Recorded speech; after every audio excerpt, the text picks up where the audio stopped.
परम प्रेममय श्री श्री ठाकुर अनुकूल चंद्र श्रीमुख निसृत पवित्र स्वास्थ्य सदाचार सूत्र ग्रंथ पाठ वैशाखर नव उत्सर्जन मोर परम पुरुष जी पूरण धनी कूल मालिक परम पिता तांको निकटरे यहाँ एकांत प्रार्थना प्रति प्रत्येक जेपरी निरोग निरापद धीमान श्रीमान कुशल कौशली पराक्रमी क्रियमाण सुस्थ सबल चिरायु होई बंची रहते आउ मोर कातर प्रार्थना जेपरी से मंजूर करती।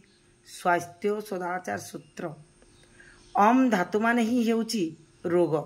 आमिष खाइले ही रोगर सृष्टि हुए, तेणु निरामिष खाद्य ही श्रेय।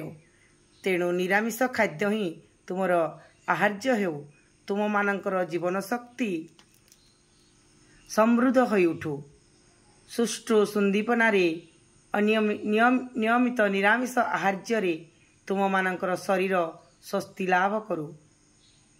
सुस्ति संदीपनारे जो आहार्य व्यतिक्रम दुष्ट नुहे स्वस्ति संदीप्त हो उठे क्रम तत्परतारे सेही खाद्य ही आम्भ मानकर सहज खाद्य हेबा उचित।